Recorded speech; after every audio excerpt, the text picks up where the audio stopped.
किसान संघ के उस नवनिर्माण संगठन के राष्ट्रीय नेता से हम आपको बात करा रहे हैं। उनसे हमारी बात का होगी, एक्सक्लूसिव बात होगी जो हम आप तक पहुंचाएंगे। और ये रहने वाले मूल रूप से उड़ीसा प्रांत के हैं। वहां से किसानों का एक बड़ा जनसमूह लेकर जन सैलाब इनके साथ है। और जैसा कि हम देख रहे हैं, जैसा सुना जा रहा है, ये सारी चीजें हैं। हम एक एक करके हमारी बात इनसे होगी। आप हमारे कैमरे के सामने रहिएगा ताकि हम आपको इनकी एक एक एक्सक्लूसिव बात आप तक पहुंचा सकें। भाई, आपका बहुत बहुत स्वागत है डेमोक्रेटिक न्यूज में। आप बताइए, आप इस ठंड में और उड़ीसा से दिल्ली के लिए कूच किए हैं, ये क्या है? कुछ राजनीति में सक्रिय भागीदारी तो आपको नहीं निभानी है? देखिए, हमारा जो यात्रा है और हमारा जो संगठन है, पहला नवनिर्माण किसान संगठन, ये किसी पार्टी से बिलोंग नहीं करता है। ये निरपेक्ष संगठन है, किसान के लिए लड़ रहा है। करीब 10 साल से प्राइस प्रेस्टीज पेंशन को लेकर उड़ीसा में सक्रिय रूप से लड़े हैं। 5 लाख मेंबरशिप है। जब भी चाहते हैं लाखों लोग खड़ा होते हैं और गवर्नमेंट को हम चुनौती देते हैं। अभी जो यात्रा निकली है जनवरी 15 तारीख से उड़ीसा भुवनेश्वर से निकली है, आज यहीं पहुंचा है। जमशेदपुर रांची होते हुए यहीं पहुंचा है, पटना होते हुए। इसका मूल उद्देश्य ही है, हम लोग करीब करीब 1 महीने दिल्ली में जो धरना चल रहा है, 2 लाख लोग बैठे हैं किसान, वहाँ सिंघू बॉर्डर में 1 महीने रहा। और सिंघू बॉर्डर में रहने का बाद वहाँ 2 बार हम नेशनल कमेटी में शामिल होकर 2 बार वार्ता में शामिल रहे, 3 दिसंबर 5 दिसंबर को सरकार के साथ। उसका बाद हमने महसूस किए जो मूल बात है, जो तीनों काला कानून को रद्द करना है और एमएसपी को लीगलाइज कानूनी मान्यता देना है, ये दोनों चीज़ को लेकर सरकार ईमानदार नहीं है, वो निष्ठा नहीं है। इसलिए आंदोलन को और व्यापक करने के लिए और व्यापक करने का बाद कैसे जन आंदोलन का तीव्रता और बढ़ेगी, उसी दिशा में इस जन जागृति को लेकर आगे बढ़ रहे हैं। और 21 तारीख को दिल्ली पहुंचना है। 23 तारीख को नेताजी सुभाष बोस का जयंती मनाने का बाद 26 तारीख को जो बड़ा जनता का जो रिपब्लिक डे, जिसमें जवान पैरेड करेंगे, उसी रिपब्लिक डे में किसान भी पैरेड करेंगे। सरकार के साथ वार्ता करने के लिए 2 बार शामिल रहे हैं, तो क्या उसमें नतीजा आपको नहीं समझ में आया कि सरकार तो हमेशा पॉजिटिव में बात करती रही है? देखिए, सरकार बहुत कूटनीति को लेकर बात कर रहा है। सरकार बोल रही संशोधन कर लेंगे, हम सवाल उठा रहे हैं। जो कानून बनी है, तीनों का तीनों जो कानून, 2 कानून और 1 संशोधन है एसेंशियल कमोडिटी एक्ट का, उसका सब्सटेंस, उसका जो सारांश है, उसका आत्मा है कॉर्पोरेट सेक्टर। व्यापार का नाम पर, किसान का नाम पर, कॉर्पोरेट सेक्टर को, अंबानी अदानी को सरकार उसका अंदर घुसा रहा है। ट्रेडिंग का नाम पर एपीएमसी और मंडी सिस्टम में घुसा रहा है।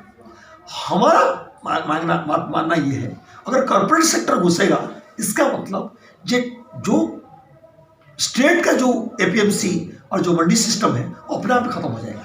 जैसे कि बड़ा तालाब में बड़ा मछली छोटा मछली खा जाएगा, इसे अपने आप खा जाएगा। मछली मारने का जरूरत नहीं, छोटा मछली। इसलिए सवाल ये है, अगर आप संशोधन करना चाहते हो, कॉर्पोरेट सेक्टर हटा दो। मंत्री साहब सवाल किए, कॉर्पोरेट सेक्टर कहाँ लिखा है? हम बोला डायरेक्ट लिखा नहीं है, और रास्ता खोल दिया कॉर्पोरेट सेक्टर के लिए। जैसे ईस्ट इंडिया कंपनी का ट्रेड एग्रीमेंट में मिनट्स उठा लो, कहाँ लिखा नहीं था ये कॉलोनी बनाएंगे। इस पे हम लोग बात कर लेंगे सामूरी के साथ, और हमारे भाई हैं और हमारे सहयोगी हैं, उनके साथ मिलकर के हम लोग इस पे बात कर लेंगे, सारे लोग आईडी पे। लेकिन हम सबसे पहले चीज जानना चाहेंगे कि आप इस ठंड के मौसम में इतनी भारी संख्या में लोगों को लेकर के उड़ीसा से इतनी लंबी यात्रा जो कर रहे हैं, क्या ये कहीं ना कहीं ये गैर कानूनी नहीं है? देखिए, महात्मा गांधी जी ने एक बात रखे, the law which is against my law of consent that I must break it. For that what to, उसके लिए जो भी दंड विधान होगा मैं उसको स्वीकार करूँगा। इसलिए जो कानून मेरा विवेक का कानून का विरोध में, उसको मैं जरूर नम्रता के साथ तोड़ूंगा, और उसके लिए जो भी कानूनी कार्रवाई होगा उसको मैं स्वीकार करूँगा। लेकिन बिहार से और दिल्ली के बीच में बहुत सारे राज्य हैं, बहुत सारे प्रांत हैं, वहाँ के किसान, जैसे बिहार में ही हम, बिहार के किसान तो जागरूक नहीं हो रहे हैं। देखिए, जागृति हर जगह पर हो रहा है। सरकार तोड़ना चाह रहा है। सरकार बोलता है ये पंजाब का किसान का आंदोलन है, ये धनी किसान का आंदोलन है, इसमें नक्सलाइट घुस गए हैं। हम दिखाना चाह रहे हैं, उड़ीसा से यात्रा निकालने का जो मैसेज देना चाह रहे हैं, ये सिर्फ पंजाब का किसान का आंदोलन नहीं है।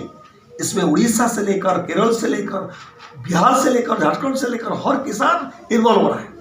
और इसमें धनी किसान नहीं है, छोटे किसान, उड़ीसा का गरीब किसान, हर किसान इन्वॉल्व हो रहा है। ये देश का एक राष्ट्रीय मुद्दा है, इसमें हर किसान इन्वॉल्व हो रहा है, हर आम आदमी इन्वॉल्व हो रहा है। इसलिए हम जो मैसेज देना चाह रहे हैं, जो उड़ीसा से यात्रा निकलने के बाद जो जागृति पैदा हो रहा है, हमने झारखंड होकर आए, बिहार में घूमे, इसका किसानों का आंदोलन बनेगा। और आज सिर्फ किसान का आंदोलन नहीं रहा, यह आंदोलन तो पूरा देश का आम आदमी का आंदोलन बन चुका है। ये आम आदमी का आंदोलन है। और आप कह रहे हैं कि गैर राजनीतिक संगठन है मेरा, कोई संगठन राजनीतिक नहीं है, लेकिन राजनीतिक संगठन आपको यहाँ हाथों हाथ उठा रहे हैं, आपकी सेवा कर रहे हैं, आपकी ताबेदारी कर रहे हैं, आपको खाना खिला रहे हैं। क्या कहना चाहेंगे आप? देखिए, हम रास्ता से 35 साल पहले भी 25 पैसा पड़ा था, मैं निकल पड़ा था। आज जो बसेस आई है, लोग अपनी 2000 रुपया 1000 रुपया कलेक्शन करके दिए हैं, तेल डाल रहे हैं, कोई साथी बीच पे मिल जाते हैं, कुछ तेल डाल देते हैं, चीज चल रहा है। कोई ना इस गणतांत्रिक राष्ट्र में कहाँ ना कहाँ कोई आदमी, कोई भी पार्टी में किसी में इन्वॉल्व है। मगर जब हम लेकर चल रहे हैं इस मिशन, इसमें जो भी आदमी किसान के नाते हमारा साथ देगा, उसको हम स्वीकार करें।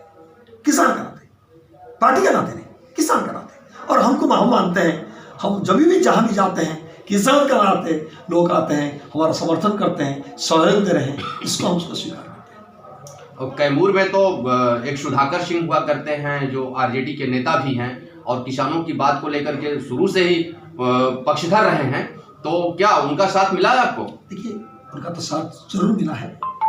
यहीं जब ये उनको पता चला, कल बनारस जा रहे थे, बनारस जाने का रास्ता से खबर आया कि आप बनारस रोक नहीं सकते, बनारस लखनऊ रोक नहीं सकते। और बनारस में जहाँ व्यवस्था होने वाला था, उस आदमी को उस जगह सील कर दिया सरकार ने, और उस आदमी को बैठा दिए पुलिस स्टेशन में। इसलिए हमने कल रात को, उन्होंने फैसला किए यहीं रहेंगे, कल सुबह निकलेंगे, जाएंगे तो पक्का बनारस, सुबह निकलेंगे। इसलिए पूरा व्यवस्था, सारी साथी, जितना साथी है मिलकर किए हैं। दिनेश जी है संघर्ष वाहिनी का, पूरा पहले से पूरा कमेटी बना हुआ है, जो कोऑर्डिनेशन कमेटी, उसका कन्वीनर है, वो पूरा कोऑर्डिनेट कर रहे हैं। पूरा बिहार का संघर्ष वाहिनी का साथी है, कि उनका सबका इसमें सहयोग है। उसमें संघर्ष वाहिनी का सहयोग है, उसमें कोई किसी पार्टी में उसका सहयोग है, कोई लोहिया का व्यक्ति का सहयोग है, पर किसान का नाते हम मानते हैं उस सहयोग। चलिए, अब अंतिम सवाल आपसे सिर्फ कि आप दिल्ली तक की यात्रा पूरी करेंगे? देखिए, हमारा मिशन ये है, दिल्ली जाना है। और दिल्ली जाना मिशन नहीं है, मिशन ये है, इस देश में जो काला कानून बनी है, उस काला कानून को रद्द किया जाए। अगर काला कानून को रद्द नहीं करते और एमएसपी को लीगलाइज करने का, कानूनी मान्यता देने का बात को पक्का नहीं करते पार्लियामेंट बुलाकर, तभी ये जन जागृति इतना आगे बढ़ेगा। हो सकता सरकार आपको रोक दे, हो सकता सरकार आपको जेल में डाल दे, मगर संगठित जनमत का सामने कोई तानाशाही दुनिया का टिक नहीं पाया।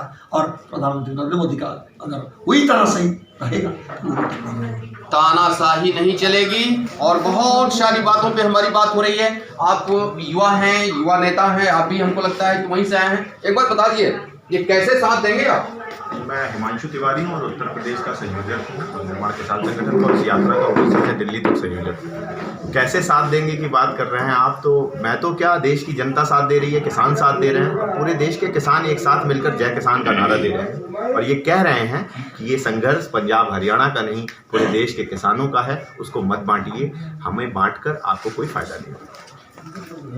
किसानों को बांटा नहीं जा सकता, मतलब आप युवा वर्ग भी आपके साथ है, युवा वर्ग किसानों के साथ है, इस बात को ये दोहरा रहे हैं और इसकी अपनी प्रतिबद्धता भी दोहरा रहे हैं। बहुत सारी बातें हैं, आइए हम आपको ले चलते हैं, उन किसानों से भी मिलाएंगे, हम आपको दिखाएंगे तो उनके साथ महिलाएं भी हैं, बच्चे बूढ़े भी हैं, युवा भी हैं, और सभी लोग एकदम लगे हुए हैं कि हम किसी भी तरह से जो कानून बना है उसको हर स्तर पर हम नीचे लगा के रहेंगे, उसे कभी भी लागू नहीं होने देंगे। खैर ये तो समय बताएगा और आने वाले समय में ये बात साफ हो जाएगी कि जो किसानों का आंदोलन है ये कितना हावी है सरकार के ऊपर